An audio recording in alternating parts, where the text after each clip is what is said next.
శక్తియుక్తులతో తాను ముందు చూసుకోవాలని కాంగ్రెస్ ప్రభుత్వం ఈ రోజున అన్ని వేళ మహిళలు తోడుంటుంది. అది మహిళలందరూ ఒకసారి ఆలోచించుకొని మనం చేసిన దానికంటే మన కోసం చేసిన వాళ్ళని మనం గుర్తుంచుకొని ఈ రోజున అంతర్జాతీయ మహిళా దినోత్సవం కోసం ఏమేం చేస్తుంది అనేది ఆలోచించాలి. మన మహిళలు అందరం కలిసి ఈరోజు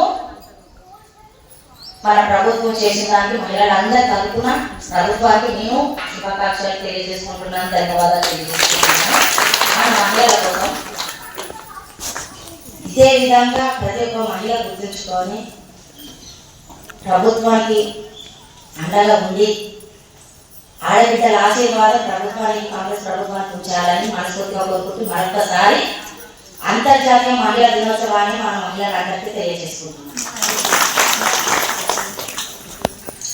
మేడం అంటే మహిళలు అనేవాళ్ళు ఒకప్పటి అవుతారా, మహిళలే మహారాణులు. మహిళలు ఎక్కడ అక్కడ లేరు, అన్ని సాధిస్తూనే ఉన్నారు.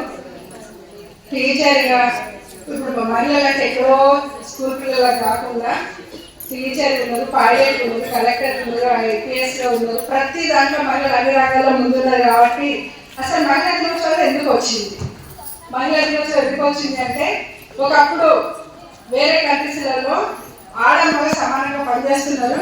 కానీ పనిచేస్తున్న ఆడవాళ్ళకి గుర్తింపు చేయకుండా వాళ్ళ కింద కూడి వాళ్ళకి ఇప్పుడు చూడండి సుధారణ పని పోతే వాళ్ళకి డబుల్ కూడి సింగిల్ కూడి ఉంటే ఆడవాళ్ళకు పిల్లలు పట్టుకుంటే పాల్గొనడానికి అయినా వాష్రూమ్ పోయినా సరుకులు కట్ చేసేయాలి. అంటే వాళ్ళని పనిచేస్తున్నాం కదా మాకెందుకంటే తక్కువ ఇస్తున్నారు అనేసి వీళ్ళు అప్పుడు మార్చి 5న సండే వచ్చేట్లో మార్చి 5న వీళ్ళకి దండాలు చేసి మాకంటే ఒక రోజులు ఏర్పడాలనే ఉద్దేశంతో అప్పుడు అప్పటి నుండి ఇప్పటివరకు మార్చి 5 అని మన ఉమెన్స్ డే అని ప్రత్యేకత పెట్టుకొని ఆటలు మనం అన్నిటి చేస్తున్నామే మనకి ఒకటి ఎంజాయ్ అయ్యే రోజులు అనేసి ఇంతసేపు అయితే మొత్తం చిన్నపిల్లలు మన రోజు అంటే మనం ఏర్పాటు చేస్తున్నాం. కాబట్టి ఈ మహిళా దినోత్సవం ఎక్కడ కూర్చోండి చిన్నపిల్లలతో 3 ఏళ్ళ పిల్లల్ని పంపిస్తారు. మన తండ్రి వాళ్ళు కూడా అంటే ఆ పిల్లకి 20 ఏళ్ళ పిల్లలకి 3 ఏళ్ళ పిల్లలు సెక్యూరిటీ అన్నట్టుగా ఆ పిల్లలకి ఇంకా ఆడపిల్లలు మనం మనకేమో అనుభవిస్తూ ఉన్నాం. కాబట్టి ఆడపిల్ల అన్నిట్లో అన్ని రంగాల్లో ముందుండాలనే ఉద్దేశంగా